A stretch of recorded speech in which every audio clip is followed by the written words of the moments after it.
The Galactic Council chamber on Volantis. Prime was the most beautiful room in the known universe.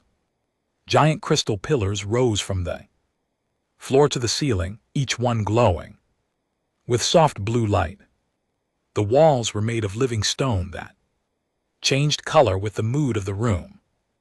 Floating platforms carried diplomats from 100 different worlds, their voices mixing into a constant hum of alien languages. Princess Selara sat on her throne and watched the proceedings with bored silver eyes. She had attended these meetings since she was a child, and they were always the same. Representatives argued about trade routes and border disputes. Generals demanded more ships and more soldiers. Nothing ever changed, but today was different. Today the council had invited a human. Selara had studied humans in her lessons. They were a young species from a small blue planet on the edge of the galaxy. They lived short lives, barely a century. If they were lucky, their bodies were fragile, with soft skin that tore easily and bones that shattered under pressure. They could not see in the dark or hear sounds beyond a narrow range. By every measure, they were one of the weakest intelligent species ever discovered, and yet they had spread across dozens of star systems in just a few hundred years. They had survived wars that should have destroyed them. They had built ships that crossed the void between stars, even though their bodies were never meant for space. Valenti had ignored them for a long time. Why bother with such primitive creatures? But now the Kareth Dominion was coming, and the Kareth did not care about old alliances or ancient treaties. They wanted conquest, and they had the power to take it. Desperation made strange allies. The chamber doors opened, and Selara did not bother to look. She expected some nervous diplomat in fancy clothes, clutching documents and sweating under the gaze of superior beings. She expected weakness. The sound of boots on marble made her glance up. Human male walked into the chamber. He wore no ceremonial robes, no shimmering cape, no floating crown. He was dressed in simple green fabric that covered his body from neck to ankle. Heavy black boots struck the floor with each step. His face was calm, and his eyes moved slowly across the room, taking in every detail. Selara found herself leaning forward on her throne. The human was not tall. He stood shorter than most of the species in the room. His skin was a warm brown color, marked with pale lines that she realized were scars. His hair was cut very short, almost to the skin. His hands hung loose at his sides, but there was something about the way he held them that suggested they could move very fast if needed. He walked to the center of the chamber and stopped. He did not bow. He did not kneel. He simply stood there and waited. The council fell silent. Ambassador Dorvan was the first to speak. He was a massive creature with 4 arms and skin like gray armor. His people had been warriors for 10,000 years, and they looked down on everyone who was not. "You are the human representative?" Dorvan asked. His voice echoed through the chamber like thunder. "Sergeant Jake Callahan," the human said. "United Earth Marine Corps, a soldier." Dorvan laughed. "They sent us a soldier instead of a diplomat." "They sent what they had," Jake said. His voice was steady and low. "I was available." Whispers spread through the chamber. Selara heard the words insult and primitive repeated by several diplomats. She should have felt the same way. Instead, she felt curious. Tell me. Human, Dorvan continued, what can your species offer this alliance? You are small and weak. Your ships are slow, your weapons are crude. Why should we accept your help? Jake looked at the ambassador for a long moment. Then he looked around the room, meeting the eyes of every species, watching him. Finally, his gaze found Solara on her throne. She felt a strange shock run through her body. No one looked at royalty so directly. We can offer what we have always offered, Jake said. We can fight. Fight, Dorvan laughed. Again. Your bones break like dry wood. Your bodies cannot heal themselves. You die from wounds that would barely slow a Volunteer child. That's true. Jake agreed. We break easy. We die easy, but we keep coming. Laughter in the chamber faded. My grandfather fought in a war on Earth. Jake continued. He was shot 3 times. On a beach called Normandy. He crawled through the sand with his legs not working, and he kept firing his weapon until his people reached the cliffs above. He lived another 60 years after that. Solara realized she had risen from her throne. She did not remember standing. My mother served on a ship called the Frontier, Jake said. When the reactor failed, she stayed behind to seal the breach. She saved 400 people. She knew she was going to die, and she did it anyway. The chamber was completely silent now. That's what humans do, Jake said. We're not the strongest, we're not the fastest, we don't live the longest, but we don't give up, not when we're hurt, not when we're scared, not when everyone tells us we've already lost. He looked at Dorvan with eyes that held no fear. You want to know what we can offer? We can offer everything we have. Every soldier, every ship, every drop of blood in our bodies. And when we're broken and bleeding, we'll find a way to keep fighting. Solara's heart was pounding. She had met warriors from a dozen species. She had studied generals who had won 1,000 battles. But she had never heard anyone speak like this. The human was not bragging. He was not threatening. He was simply telling the truth as he understood it. Dorvan stared at Jake for a long time. Then he turned to the council and spoke in a cold voice. Pretty words from a fragile creature. I propose a test. Let the human prove his worth in combat. If he survives, we will consider his offer. If he falls, we will know that his species has nothing to give us. Jake nodded slowly. Name the time and place. Solara stepped down from her platform before she could stop herself. Her advisors called out to her, but she ignored them. She walked across the chamber until she stood before the human soldier. He looked up at her. He was not afraid. He was not impressed. He simply waited. You understand what you have agreed to? She asked. Her voice was soft. Meant only for him. I understand, Jake said. The combat trials are brutal. Many warriors have died in them. Then I'll try not to die. Solara felt something she had not felt in many years. She did not know what to call it yet, but it made her want to see this human again. Good luck, Sergeant Callahan, she said. Jake nodded once.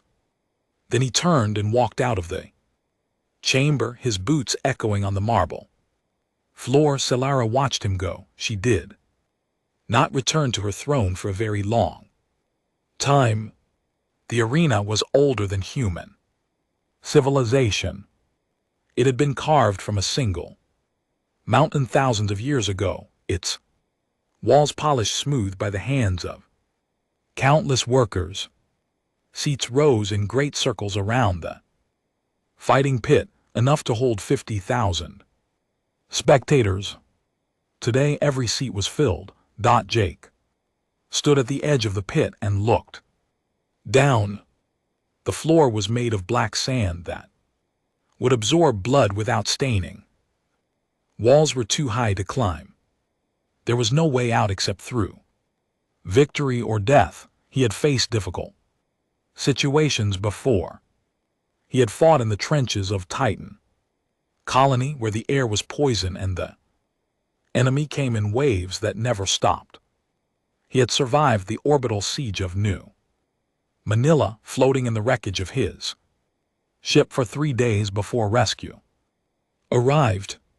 He had buried friends and watched cities burn, but he had never fought an alien warrior in front of 50,000 witnesses.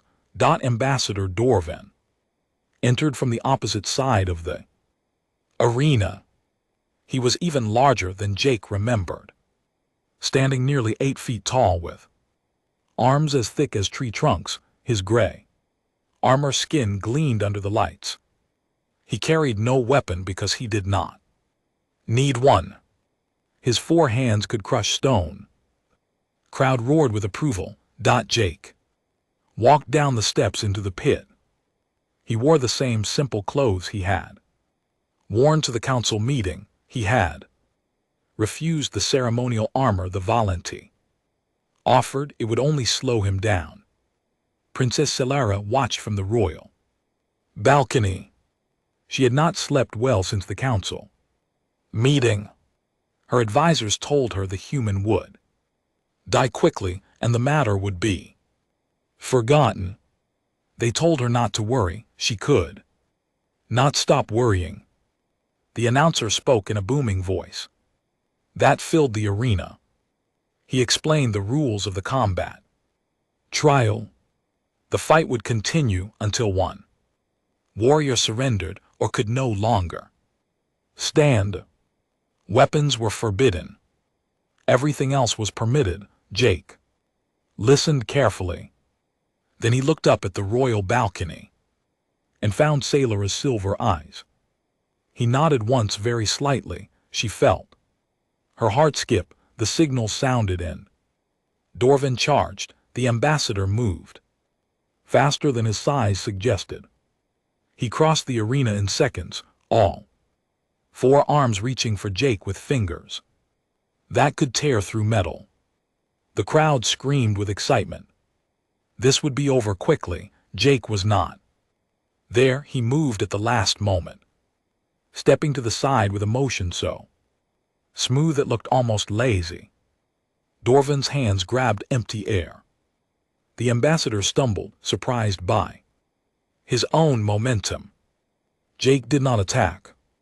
He simply watched. His feet lied on the black sand. Dorvan turned and charged again. This time he was more careful, more controlled. He swung his upper arms in wide arcs, while his lower arms reached low, trying to trap Jake between them. Again Jake slipped away. He moved like water around a stone, always flowing to the place where Dorvan was not. He did not run. He did not show fear. He simply refused to be where the ambassador expected him to be. The crowd grew quiet. This was not what they had expected. Celara leaned forward on her balcony. She had watched hundreds of combat trials. She knew what victory looked like and she knew what death looked like. She had never seen anything like this. The human was reading Dorvan.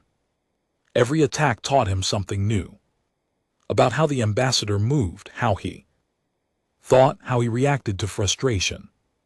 Jake was learning his enemy while the enemy exhausted himself. Dorvan roared with anger and attacked with all his strength. His blows came faster and harder, tearing through the air with enough force to shatter bone. Any one of them would kill a human. Instantly, none of them landed. Minutes passed. Dorvan's breathing grew heavy. His movements became slower, less precise. He had never fought an opponent who refused to stand still. "Fight me!" Dorvan screamed. "Stop running and fight." Jake stopped moving. He stood in the center of the arena and waited. Dorvan hesitated. This had to be a trick. The human could not possibly want to face him directly, but the crowd was watching. Dorvan's honor demanded that he accept the challenge. He rushed forward with all four arms raised. Jake moved and happened so fast that most of the spectators did not understand what they saw. Jake stepped inside Dorvan's reach where the long arms could not find him. His hand struck 3 times in rapid succession, hitting points on the ambassador's body that Sailora did not recognize. Pressure points, she realized. Nerve clusters. Places where even armor skin could not protect the flesh beneath. Dorvan's legs stopped working. He fell forward, crashing into the black sand with a sound like thunder. He tried to rise, but his body would not obey him. He lay there, conscious but helpless, staring up at the human who had defeated him. The arena was silent. Jake stood over his fallen opponent. He was not breathing hard. He'd barely broken a sweat. He looked down at Dorvan with an expression that held no hatred and no pride. Then he did something that no one expected. He reached down and offered his hand. Dorvan stared at the hand. In Valentis, a defeated enemy was left where they fell. Offering help was unheard of. It could be seen as mockery. "I don't understand," Dorvan said. His voice was weak, confused. "Where I come from," Jake said, "we help people up after we knock them down. Even enemies." The crowd whispered. This was not how warriors behaved. This was not how the universe worked. Dorvan reached out with one of his 4 hands and gripped Jake's arm. The human pulled with strength that surprised everyone watching.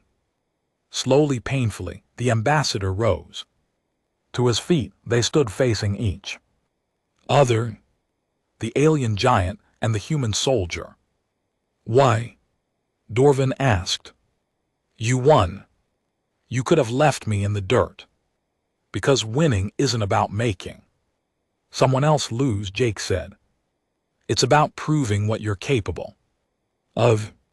I don't need to humiliate you to know what I'm worth." Sailora felt tears in her silver eyes. She had lived for 300 years and she had never witnessed anything so simple and so profound. Dorvan was silent for a long moment. Then he did something that shocked the entire arena. He bowed. The ambassador of a warrior species, a creature who had never shown respect to anyone outside his own people, bowed to a human.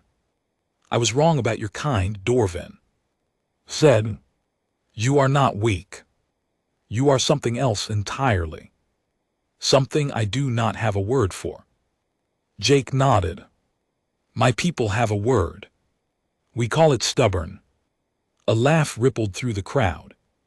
Then applause began, slowly at first, then building into a roar that shook the ancient walls of the arena. Species who had dismissed humanity moments ago were now cheering for the small creature who had defeated their champion without throwing a single punch. In anger, Sailora did not cheer. She simply stood on her balcony, watching the human soldier walk out of the arena with his head held high. She knew in that moment that everything was about to change.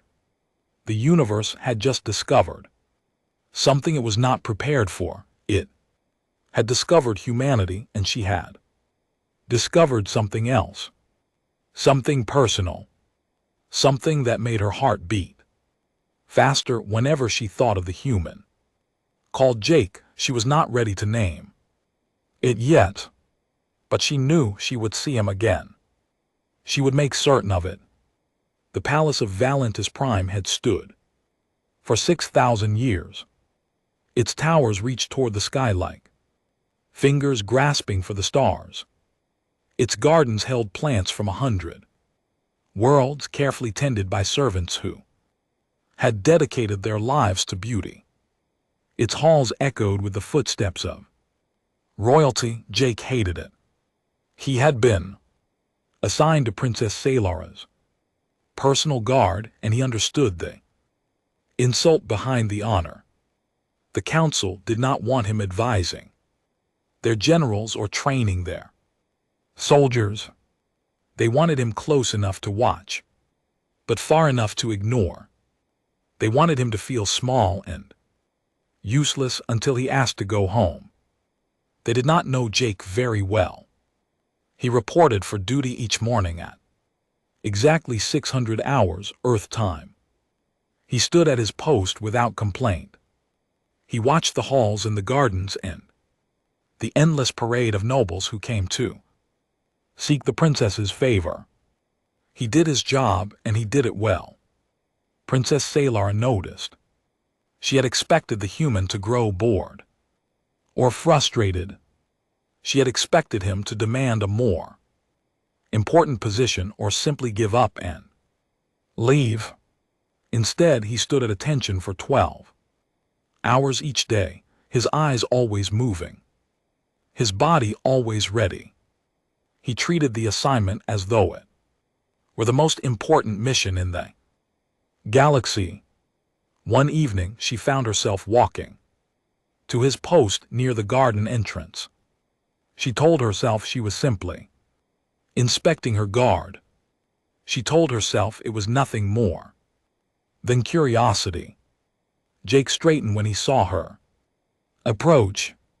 Princess Sergeant. She stopped a few feet away, studying him with her silver eyes. You have been here for 3 weeks, yes, ma'am. Most warriors would have complained by now. Most would have demanded better treatment. Jake shrugged. A job is a job. Salara tilted her head. Do you not feel insulted? You defeated Dorvan in single combat. You proved your worth. And they placed you here, guarding doors. Someone has to guard the doors. Jake said. Might as well be someone who's good at it. She did not know what to say to that. His acceptance confused her. It was not surrender, and it was not ignorance. It was something else. Something she could not quite name. Walk with me, she said. It was not a request. They walked through the gardens as the twin moons rose over the palace. The light turned the flowers silver and gold. The air smelled of strange blossoms that had no names in any human language. Tell me about your world, Salara said. Jake thought for a moment. It's smaller than this one, bluer, more water than land. We have 1 moon instead of 2, and it's close enough that we could walk on it. You walked on your moon about 400 years ago. We built ships out of metal and fire, and we threw ourselves at the sky until we got there. Salara tried to imagine it. A species so young, so fragile, so determined that they would risk everything just to touch a dead rock in the void. It seemed foolish. It seemed magnificent. Why? She asked. Why would you do such a thing? Because it was there. Jake said. Because someone said we couldn't. Because we wanted to know what was on the other side. They walked in silence for a while. The sounds of the palace faded behind them, and they found themselves alone among the alien flowers. You are strange creatures, Salara said. Finally, My people have lived for millennia. We have built empires and watched them fall. We have learned patience and wisdom and the value of waiting for the right moment. Sounds peaceful, Jake said. It is. But sometimes I wonder if we have lost something your people still have. Jake stopped walking. He looked up at the twin moons, his face thoughtful in the silver light. My grandmother used to tell me a story, he said, about a man who was trapped in a cave. The entrance was blocked by rocks, and he had no tools, no light, no help coming. Most people would have sat down and waited to die. What did he do? He started digging with his bare hands. He dug until his fingers bled, and then he kept digging. It took him 3 days, but he got out. When they asked him how he did it, he said he just kept telling himself that the next rock would be the last one. Solara felt something shift inside her. A door opening that she had not known was closed. You never give up, she said. We try not to, even when it's logical to stop. Jake smiled. It was the first time she had seen him smile, and it transformed his face. The scars became marks of survival instead of damage. The weariness became depth instead of weakness. Logic isn't everything, he said. Sometimes the heart knows things the mind can't calculate. They stood together under the twin moons, the princess and the soldier, the ancient being and the fragile human. The distance between their species seemed smaller in the silver light. I want to understand you, Solara said. Your people, your way of thinking. Will you teach me? I'm not a teacher, Jake said. You taught Dorvan something he will never forget. You taught the entire council. Perhaps you are a better teacher than you realize. Jake considered this. Then he nodded slowly. All right. But you have to teach me too. About your people, your history, why you built this place. A fair trade, Solara agreed. They walked back toward the palace, talking quietly about small things at first. The names of flowers, the differences between human food and Volante cuisine, the way the stars looked from different parts of the galaxy. But the small things led to bigger things. Over the following weeks, they met off in the gardens. Solara told Jake about the ancient wars that had shaped her people, about the philosophies that guided their civilization, about the burden of living for centuries while everything around you changed.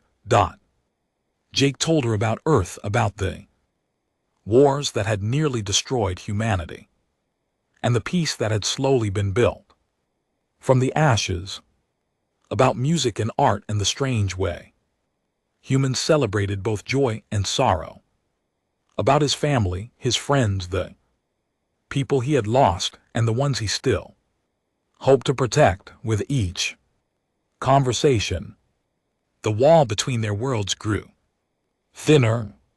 One night, Solara asked the question that had been burning inside her since they first met. Why do you fight? You know you will lose eventually. Time will take you even if nothing else does. Why do you struggle so hard for something you cannot keep? Jake was quiet for a long time. When he finally spoke, his voice was soft but certain. Because the struggle is the point. It's not about winning forever. It's about what you do with the time you have. Every moment of joy, every act of courage, every time you help someone who needs it. Those things matter, even if they don't last. Solara felt something break inside her. Not painfully, more like a shell cracking to let something new emerge. I have lived for 300 years, she said, and I have never understood that until now. Jake looked at her. In the moonlight, his eyes were warm and kind. Maybe that's why we need each other. He said, your people can teach us patience. Maybe we can teach you that it's okay to fight for something, even when you know it won't last forever.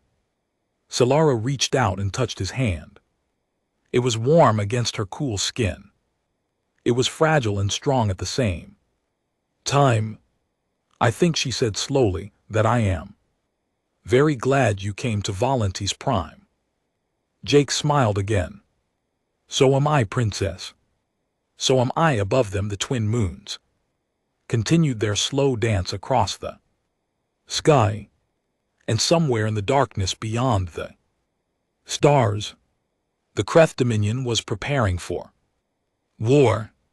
But for this moment, in this garden, there was only peace, and the beginning of something neither of them had expected to find. The sky burned red on the day the Kreth came. Jake was standing at his post near the garden entrance when the first alarm sounded. The noise cut through the peaceful morning like a knife, sharp and urgent. He had heard alarms like this before. They meant death was coming. Within minutes, the palace became chaos. Servants ran through the halls, their faces twisted with fear. Guards rushed to defensive positions, their weapons drawn but their hands shaking. Nobles demanded answers that no one could give. Jake found Solara in the command center, surrounded by generals who were shouting at each other. Holographic displays showed the Kreth warships descending through the atmosphere, hundreds of them blotting out the sun. Ground forces were already landing in the outer districts of the city. They came too fast, one general said, his voice high with panic. Our fleet is scattered. We cannot mount a proper defense. The orbital stations are destroyed. Another added, they took them out in the first wave. Solara stood in the center of the chaos, her silver eyes moving across the displays. She looked calm, but Jake could see the tension in her shoulders, the way her hands gripped the edge of the table. What are our options? She asked. We can evacuate, a general suggested. Take the royal family to the mountain bunkers. Wait for reinforcements. How long? Until reinforcements arrive. Silence. The generals looked at each other, but no one wanted to answer. 3 days, Jake said. Everyone turned to look at him. The generals wore expressions of surprise and annoyance. What did a human know about Volant military operations? I studied your communication protocols. Jake continued. Your nearest fleet is 3 days away at full speed. That's assuming they leave immediately. Solara nodded slowly. Can we hold for 3 days? Again silence. The answer was clear on every face. No. They could not hold. The Kreth were too many, and the palace defenses were designed for small attacks, not full invasion. We can try, Jake said. The generals laughed. It was not a kind sound. You think you can hold against the Kreth Dominion? One of them asked. With what? Your bare hands. If I have to. Jake stepped forward, looking at the displays. His mind was already working, analyzing terrain and defensive positions, identifying choke points and fallback lines.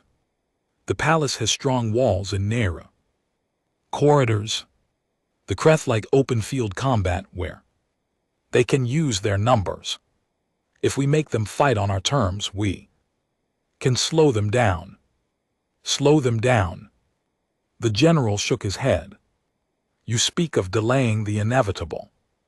Sometimes the inevitable doesn't happen, Jake said. Sometimes you hold the line long enough for something to change. A reinforcement arrives early. The enemy makes a mistake. The universe decides to give you a break. He looked at Solara. But only if you're still standing when the moment comes. The room was quiet.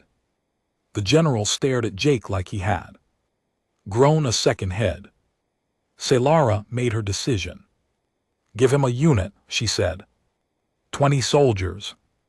Let him prove what humans can do. The general started a protest, but she silenced them with a raised hand. This is not a debate. Do it now. 1 hour later, Jake stood in a corridor on the east side of the palace. 20 Volante soldiers stood with him, their faces pale and uncertain. They were young, most of them. They had trained for combat, but never experienced it. Jake understood their fear. He had felt it himself many times. The trick was not to make the fear go away. The trick was to act despite it. Listen to me, he said. I know you're scared. I'm scared too. Anyone who isn't scared right now is either lying or stupid. The soldiers looked at him with surprise. Volante officers never admitted fear. But here's the thing about fear, Jake continued. It tells you something important is happening. It tells you that what you do right now matters. So feel the fear and then do your job. Anyway, he pointed down the corridor toward the outer wall. The Kreth are going to come through that breach in about 10 minutes. They're going to expect us to run. They're going to expect us to die quickly and make their job easy. He paused. We're not going to do that. What are we going to do? One soldier asked. Jake smiled grimly. We're going to make them pay for every inch of ground. We're going to hold this corridor until someone tells us to stop. And when they write the history of this battle, they're going to say that this is where the Kreth learned what real resistance looks like. The first Kreth warriors came through the breach at exactly the time Jake predicted. They were massive creatures, twice the size of humans, with dark scales and claws that could tear through metal. They expected easy prey. They found Jake. Instead, the battle lasted 9 hours. Jake taught his soldiers to fight in ways they had never imagined. He taught them to use the narrow corridor against the enemy, forcing the Kreth to come at them in small groups instead of overwhelming waves. He taught them to fall back in stages, making every meter cost the enemy blood. He taught them that survival was not about being stronger. It was about being smarter, faster, more determined. When soldiers fell, Jake pulled them to safety. When weapons failed, he improvised. When hope faded, he stood at the front of the line and refused to move. The Kreth pushed forward. Jake's unit pushed back. The corridor became a nightmare of smoke and noise and pain. Halfway through the battle, a Kreth blade found Jake's left arm. The pain was terrible, white-hot and blinding. He felt the bone crack, felt the muscle tear. His arm dropped to his side, useless. He kept fighting. He switched his weapon to his right hand. He adjusted his stance to compensate for the injury. He gave orders in a steady voice, even as blood ran down his side. His soldiers watched him. They saw a creature half their size with a broken arm and blood soaking his clothes, still standing, still fighting. still refusing to fall. Something changed in their eyes. The fear was still there, but now there was something else. Something fierce and determined. They stopped fighting to survive. They started fighting to win.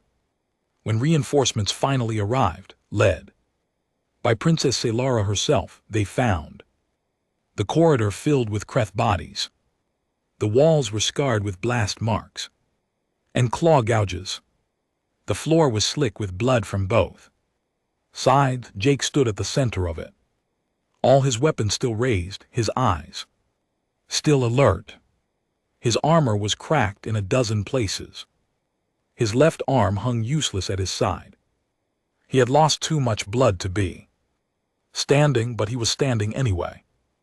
Selara pushed through the soldiers toward him. She saw the wounds, the exhaustion, the absolute determination that had kept him alive when he should have died 10 times over. Jake, she said. Her voice cracked on his name. We held, he said. His voice was weak, but there was pride in it. We held the line. She reached out and caught him as his legs finally gave way. He was so light in her arms, so fragile. But she understood now that fragility meant nothing. It was the spirit inside that mattered. And his spirit was made of something she had never encountered before. You wonderful, impossible creature, she whispered. Jake smiled through the pain. Did I teach them anything? Selara looked at the 20 soldiers who had fought beside him. They were wounded and tired, but they stood straight, their eyes bright with something that looked almost like joy. You taught them everything, she said. Outside the palace, the battle continued. The Kreth still came and the defenders still fought. But something had shifted. Word spread through the Volantene forces about the human who had held the east corridor with 20 soldiers against impossible odds. The story gave them strength. It gave them hope, and for the first time the Kreth began to wonder if they had underestimated their enemy. The Kreth retreated on the 4th day. The reinforcements arrived sooner than expected, their ships tearing through the atmosphere like avenging angels. The Volantene fleet had pushed their engines beyond safe limits, burning through fuel reserves that would take months to replace. When they heard what was happening on the surface, when they heard about the human who had held the East Corridor, they decided that schedules and protocols could wait. The battle turned. The Kreth, who had expected an easy conquest, found themselves facing an enemy that refused to break. They took heavy losses in the streets of the capital city. They lost 3 warships to desperate Volantene pilots who flew their damaged vessels directly into enemy formations. They lost something else too, something harder to measure. They lost their certainty. For the first time in living memory, the Kreth Dominion called a retreat. Their remaining ships gathered above Valanthos Prime, hesitated for a long moment, and then jumped away into the darkness. Between stars, the celebration lasted. For days, Jake spent most of it in a medical pod, his broken arm slowly knitting back together under the care of Volantene healers. They told him he was lucky to be alive. They told him that by all rights he should have bled out in that corridor hours before the relief force arrived. Humans are stubborn, he said. We don't die when we're supposed to. The healers did not know what to make of that. Selara visited him every day. She brought news from the council and stories from the soldiers who had fought beside him. The 20 warriors who had held the East Corridor had become heroes, their names spoken with respect throughout the Empire. They still called themselves Jake's unit. Even though the battle was over. They want to keep fighting with you. Solara told him. They say they learned more in 9 hours than in years of training. Jake shook his head. I just showed them what they already had inside. The courage was theirs. You are too modest. Maybe, but it's the truth. When Jake was finally strong enough to leave the medical center, he found a delegation waiting for him. Ambassador Dorvin stood at the front, his gray armor skin polished until it gleamed. Behind him were representatives from a dozen species, including several who had laughed at humanity just weeks before. The council requests your presence, Dorvin said. His voice was different now, softer and more respectful. There is a matter to be discussed. The council chamber was packed. Every floating platform was occupied. Every seat was filled. The crystal pillars glowed with warm, golden light instead of the cold blue Jake remembered from his first visit. Princess Solara stood on the central platform, dressed in ceremonial robes that shimmered like liquid silver. Her crown was a delicate thing made of light and crystal, resting on her pale hair like a captured star. She was the most beautiful thing Jake had ever seen. Sergeant Jake Callahan, she announced, her voice carrying through the chamber. Step forward. Jake walked to the center of the room. He still moved carefully, favoring healing arm, but his back was straight and his eyes were clear. You came to us as a representative of your people, Solara continued. You were dismissed and mocked by those who should have known better. You were given a meaningless assignment and expected to fail. The chamber was silent. Many of the diplomats who had mocked Jake were present, their faces carefully neutral. Instead, you taught us something we had forgotten. You showed us that strength is not measured in size or lifespan or the hardness of skin. You showed us that true strength comes from the refusal to surrender, even when surrender is the logical choice. She paused, letting her words settle over the assembly. You held a corridor with 20 soldiers against an army that should have crushed you. You gave our people hope when hope seemed impossible. You bled for a world that was not your own simply because it was the right thing to do. Jake felt something warm spreading through his chest. He had not expected recognition.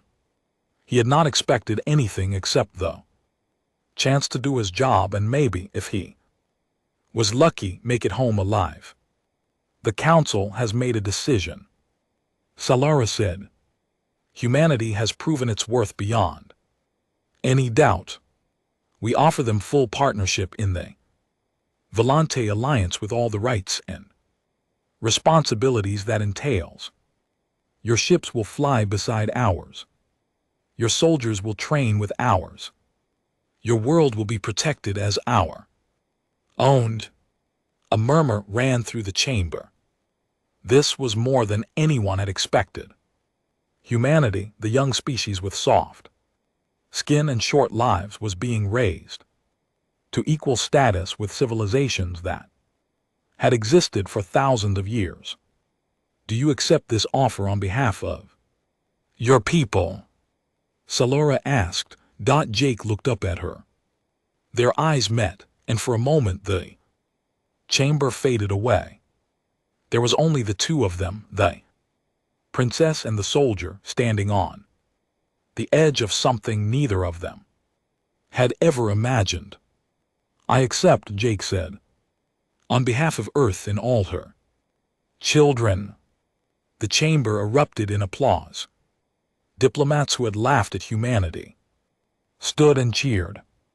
Warriors who had dismissed humans as weaklings pounded their fists in celebration. Something fundamental had shifted in the galaxy, and everyone present knew it. But Jake was not looking at the crowd. He was looking at Solara, who was walking down from her platform with tears shining in her silver eyes. She stopped in front of him, close enough to touch.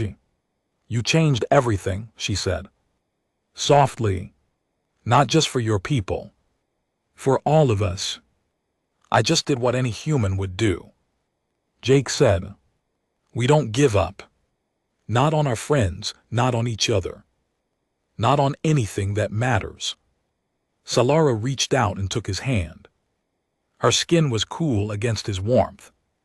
Her fingers long and elegant around his scarred knuckles. "I have lived for 300 years, she said. "I have seen empires rise and fall. Watch stars born and die. I thought I understood the universe." She squeezed his hand. "I was wrong. You taught me that I still have so much to learn." Jake smiled. "Then we can learn together. Is that a promise?" "It's more than a promise. Where I come from, we call it hope."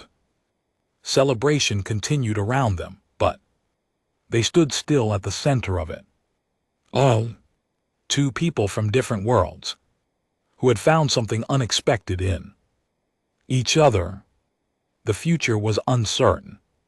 The K'reth would return eventually, stronger and angrier than before.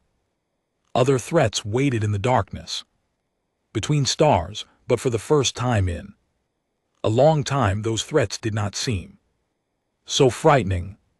Humanity had joined the galactic community not as servants or subordinates but as equals.